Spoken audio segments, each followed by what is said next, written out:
And make no mistake, there is definitely attempts at foreign interference in our elections. As November 3rd approaches, Secretary of State Kim Wyman is warning voters about election misinformation while running for a third term against challenger Gail Tarleton. But defending our democracy from Donald Trump shouldn't be about party. Presidential politics are looming large in the race for governor as well. We just do not need a mini Trump right now going backwards in the state of Washington. We're seeing all kinds of failed leadership with the current governor. From deciding who should represent you in Washington, D.C. and the state legislature, to whether sex ed should be mandatory, and if a Seattle transit tax should be renewed, there's plenty to consider before you cast your vote in 2020. There's a lot of outside money from Democratic groups coming in. Our panel of veteran journalists weighs in. We could see, strong local reactions to the national political scene. Get the scoop from the campaign trail next on City Inside Out.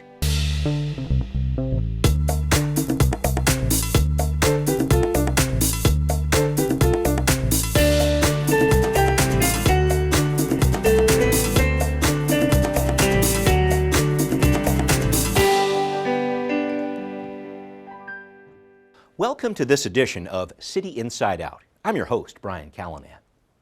Record numbers of ballots are pouring in as our nation turns its attention to the 2020 presidential election.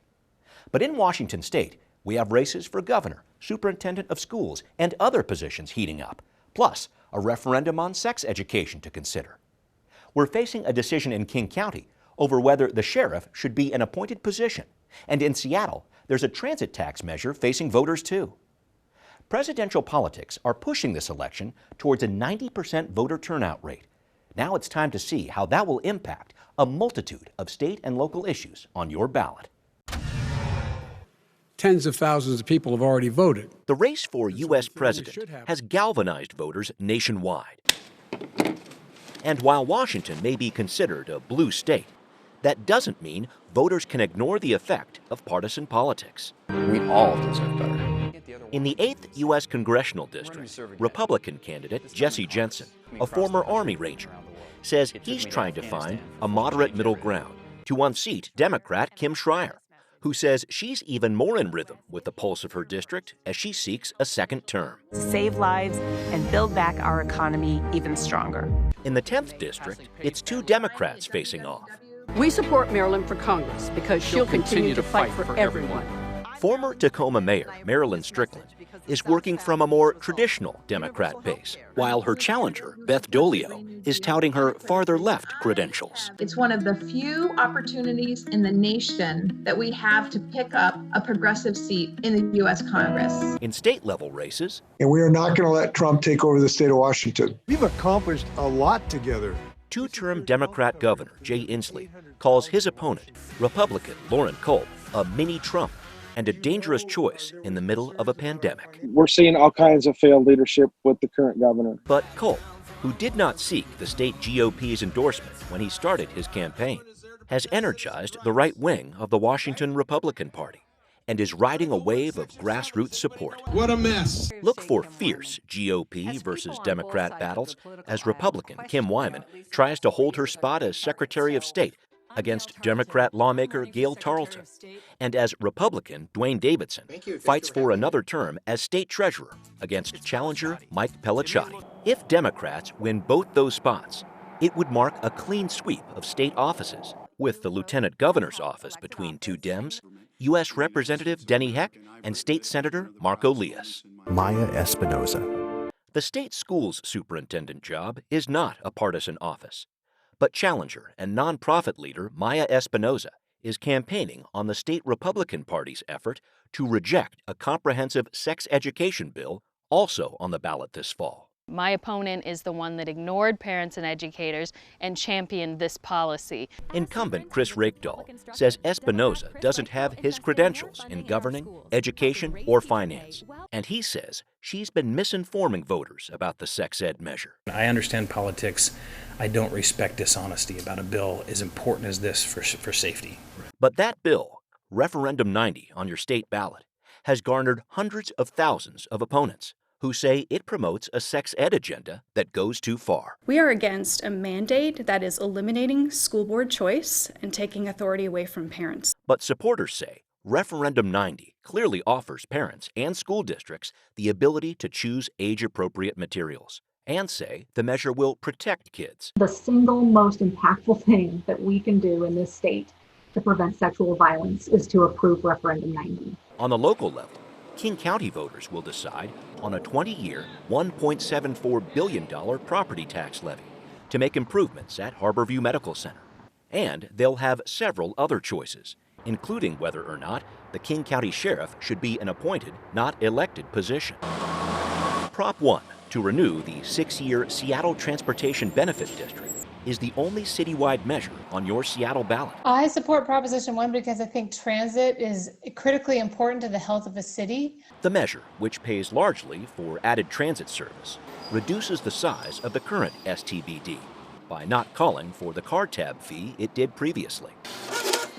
But Prop 1 would raise the sales tax an additional 0.05%. And while the measure faces no formal opposition on the ballot, it is raising some questions. You're putting the burden on people who can't afford to pay it. Paying taxes and paying attention to partisan politics are both important considerations for your ballot this fall, as voters look for some certainty in an unstable year this November 3rd. All he knows how to do is hurt. Tuesday. You got Look. And we are very fortunate to have with us two veteran reporters to talk about what's coming up in the election here. That would be Melissa Santos from Crosscut and David Gutman from the Seattle Times. Thanks to you both for being here. And just so you know, I'm going to try to run down the races and the issues we're covering from federal to local and see how we do. And Melissa, I'll start with you. For the 8th District U.S. Congressional seat, so East King County out to Chelan County, you have Republican Jesse Jensen. He says he's a Trump supporter, but he's also talked about finding the moderate middle ground here as he takes on Democrat Kim Schreier. I know you wrote a few months ago when Slade Gorton passed away, this whole concept of the collaborative conservative voice is at best difficult to find in the state and nationwide too. I'm just trying to figure out, what is the temperature going to be like for GOP candidates this year in our state? Does Jensen have a shot? I know he's getting blown away in fundraising right now.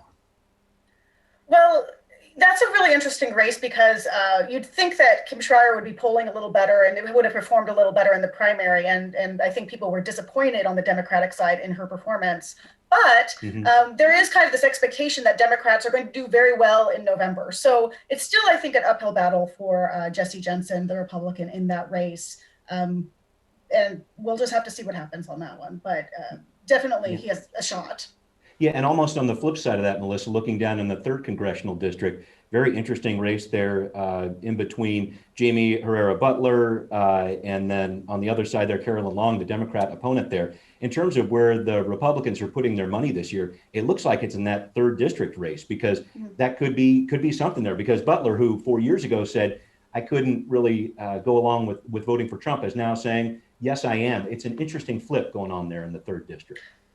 Yeah, I do think that Republicans are in a tough place where if they break from Trump, they might be able to win over some more moderate voters, but then they alienate the base potentially. So I think you're seeing that with some of the more moderate Republicans, including Herrera Butler. And that one, I think that it's tightened since the primary in terms of Carolyn Long coming closer. So that'll be an interesting one to watch. All right. Thank you very much for that. David, I wanted to talk about, I guess, the other end of the spectrum here. District 10, Olympia down in Mason County. You've got Marilyn Strickland. She's a Democrat who's the former Tacoma mayor, also former head of the Seattle Metropolitan Chamber of Commerce. She's running against Beth Dolio, another Democrat. You got Dolio on one side saying Strickland isn't progressive enough. You've got Strickland saying outside special interests are running Dolio's campaign. The fundraising for these candidates is really close. So where do you see voters in the South Sound going with this one?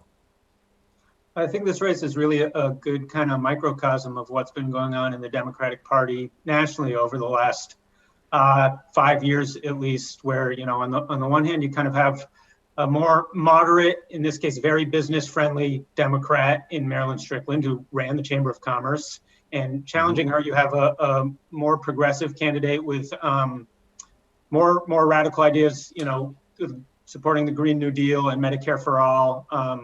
On the one hand, you have Strickland, yes. who's supported by establishment Democrats in the state like Chris Gregoire and Gary Locke, and then Dolio, who's supported by national progressive stars like Bernie Sanders and Elizabeth Warren.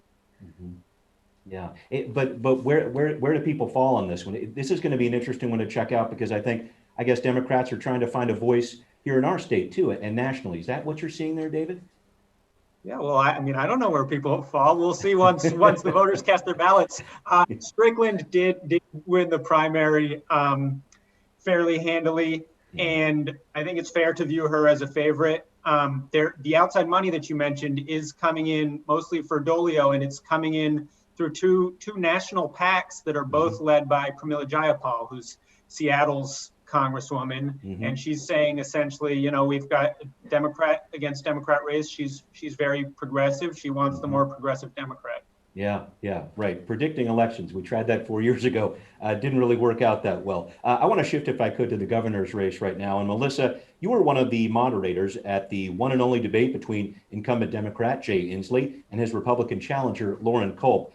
I know Inslee is calling Lauren Culp mini Trump. Culp is criticizing the governor's leadership here. What did you hear in that debate, and what do you make of Lauren Culp's chances in this race? It's really hard for any Republican to win this year statewide, I think, particularly one that is not going to appeal to moderate Puget Sound voters. And Lauren Culp is not trying that.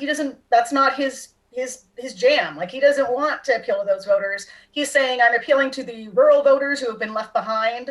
And that certainly has garnered him some really passionate support in some areas, but I do not think it's likely it will be enough to overcome the urban voters for Inslee, especially in King County, that do not agree with that approach and don't find him to be their candidate. Yeah, I can't wait for the music video from Lauren Culp. That's not my jam. We'll see how that goes there. David, back to you here. You were a fact checker on that debate. I want you to give us your opinion on what you heard and what happens next in this race. Inslee has a clear fundraising advantage, as I've seen as of late October here. He has $7.7 million for his campaign compared to $2.8 million about Lauren Culp, with Lauren Culp there. Your thoughts on the governor's race, David? I think what you see is a really stark difference between candidates. Sometimes there aren't huge difference between candidates. This time there definitely is. You know, Governor Inslee has a lot of experience, 2 terms as governor. He was in Congress for a dozen years. Worked in the federal government, was in the state house. Lauren Culp is the police chief of a town where he's the only police officer. And that's the extent of his public sector experience. You know, COVID, as in every race, is a huge issue. Governor Inslee's actions since the pandemic began are you know, well known. He's encouraged masks. He shut down businesses in the state for a while. They've since slowly reopened. Lauren Culp is holding rallies and, you know, not telling people to wear masks, saying it's up to you. And he's saying, you know, it's up to businesses to decide what they want to do. Yeah, just a very stark difference between those candidates. Thanks for those observations. I want to talk about one of the last Republican strongholds in our state's government, the Secretary of State's office. It's been in GOP control for more than 50 years, but it really could get swept up in a blue tide this year. Melissa, I want to talk about how vulnerable incumbent Kim Wyman could be in this race. Could we see Democrats grab that, possibly the state treasurer spot too? What do you think? I think the state treasurer spot is the very likely pickup for Democrats this year. It was kind of a fluke that it went to a Republican in 2016 anyway. There were 2 Republicans who got through the primary, and so it was going to be a Republican, and that was a sort of unusual situation and surprising. With the Secretary of State's race, Wyman, I think, has strong odds. She performed well in the primary compared to her challenger, Gail Tarleton, who's a Seattle lawmaker. But also, you know, we're sort of expecting that Democrats will gain some percentage points in the primary, like I said earlier. So it is possible that Tarleton could pull it out and win it. There's a lot of outside money from Democratic groups coming in that are looking to influence the race, especially on Tarleton's side, to her favor. So that could make a difference in these last weeks. Yeah, and it's just so interesting to me. What would that mean, Melissa? Your thoughts on that? Just to have running the table there, basically all Democrats in the top spots in state government there. That's something different, and I think that it really speaks to some of the political divides that are going on in our country. What do you think about that? It's one of those things that often if a party that has a popular incumbent loses that incumbent, it's sometimes hard for them to get a seat back like that. We've seen that in some of the King County legislative races that have had Republicans, but then, when they flipped over to Democrats, they seem like they're staying Democratic. So I think this will be a bit of a bellwether, the Secretary of State's race, to see if Republicans can win statewide in the future, because if Kim Wyman can't, it's going to be really hard for a lot of Republicans because she is pretty popular. And so we'll have to watch that. Great observation there. David, just to wrap up on the state level here, we have another situation where two Democrats are the top candidates for the lieutenant governor's job. You got Marco Elias and Denny Heck. How are these bearded, bespectacled gentlemen going to distinguish themselves from each other? I'm just seeing Marco Elias trying to be that more progressive voice. What are you seeing in that race? Yeah, good question. I'm not quite sure how they're going to distinguish each other. They are pretty similar. Marco Elias is kind of touting himself as the bold progressive candidate. The difference here is that, lieutenant governor doesn't really make a lot of policy. They fill in when the governor's gone. They, preside over the Senate, but don't vote. So I think the major issue here is the small chance that Governor Inslee could be reelected and then take a job in a potential Biden administration, which would mean that either Heck or Elias would become governor. And I think that's kind of what makes this race more interesting than it otherwise might be, because let's face it, nobody's getting that excited over a lieutenant governor in normal times. All right, fair enough. And I know Governor Inslee, for his part, has said he would not accept that job with the Biden administration if Joe Biden were indeed elected. He wants to stay as governor. We'll definitely track what's going on there. Melissa, moving on here, I'm talking about a race that is not a partisan race at this point, but it sure feels like one. The superintendent of schools, Chris Rakedahl, facing some backlash from a conservative base that doesn't like that sex ed measure, Referendum 90, which we'll get to in just a minute. But what do you make of the challenger in this race, Maya Espinoza, a political newcomer, but definitely capitalizing on all this hype surrounding Ref 90? Well, it's interesting because it is a nonpartisan race, but Rakedahl was a Democratic legislator, and Maya Espinoza is a Republican in her general life. She's run as a Republican for office before. So it's interesting that, for instance, in recent mailers, Rakedahl has been saying, Democrat, Democrat, Democrat, I'm the Democrat. And I think that's partly because voters don't have a partisan cue on who's the Democrat and not. So, and I may assume that the Latina woman is the Democrat. So that's kind of an interesting dynamic playing out. Certainly with Referendum 90, it's very controversial, and there are people who really came out to sign petitions to get that on the ballot and reject that measure the legislature approved. And so I think that it's possible that will be overturned, and that could give a boost to Maya Espinoza's campaign. Yeah, more on that in just a second. But David, I want to talk about Chris Rakedahl just a little bit more here. He won the primary with 40% of the vote, but you add up the vote totals from August with the conservative candidates who opposed him, it would seem like he might have a challenge on his hand. Do you see Chris Rakedahl as vulnerable in this race, David? Yeah, 40% is not a good number for an incumbent, no matter what the race is. The state Democratic Party, I think, is worried about it. They held a media event just yesterday with the governor and with Congresswoman Jayapal to boost Rakedahl's candidacy. I'm loath to predict anything, but I think we're looking at a close race. Yeah, definitely could be. Well, David, let me stay with you on this whole issue of Referendum 90. There's been a lot of misinformation put out about this, and it's the only statewide measure on the ballot, as we know. Democrats in our state support it. The Republican Party says no. Do you see this vote falling along party lines? Any more thoughts about Referendum 90? Yeah, I imagine it will fall pretty heavily along party lines. The biggest issue in the race is kind of something that came up in the superintendents of schools race, that this measure, which requires schools to teach age appropriate sex education. Maya Espinoza claimed that it requires the teaching of sexual positions to fourth graders, which is false. Right. So there is a lot of, as you said, misinformation about what this initiative, if it is held up, would require. And it does not, to be clear, require teaching sexual positions to fourth graders. Yeah, no, that's a very important point here. There's a lot of stuff and a lot of ads that you're going to be hearing now, folks, over the next little bit. Make sure you do some research on what's going on for real with Referendum 90. Melissa, just touching on this one last time here with R90, supporters of R90 have actually outraised the opposition by more than a 3-to-1 margin as of late October here. But it really feels like an interesting dynamic here. This no vote has kind of that stronger grassroots kind of a movement. Do you see that going on with this referendum going forward? It's just a very different political dynamic we're seeing here. You know, it's one of those things where there's more Democrats in our state, and you know, they elect more people to the legislature who are Democrats, and this was a policy that was championed by Democratic legislators as helping children set boundaries for themselves and sort of teach consent, which is an issue that's been really big in our culture for the last few years, to kind of make sure that people understand what consent means. And so I think that you're seeing a lot of that go into this race, saying, you know, this is really sort of a cultural touchstone that we need to improve how we teach kids about how to keep themselves safe and those sorts of things. So yeah, it's really reflective of a lot of things going on in our society right now. Agreed. Thank you. David, I'm going to move on to a number of interesting issues on the King County ballot, including this idea to make the sheriff's position appointed rather than elected. I know the Times editorial board said vote no on Charter Amendment 5 and 6. Police unions are against this too. They're calling it a defund the police move here. Supporters say this is a way to get more national candidates involved in a race for sheriff here. How do you think this one turns out? This has been an interesting dynamic too.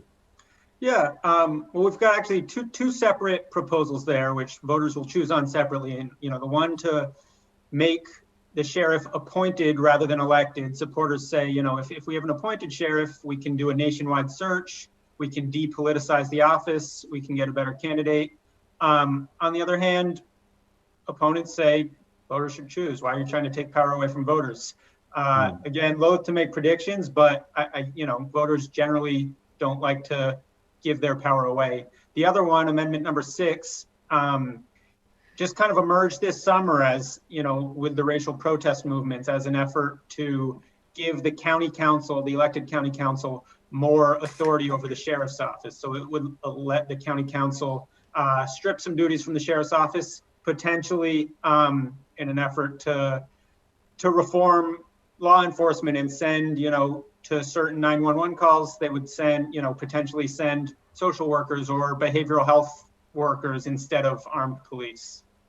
Got it.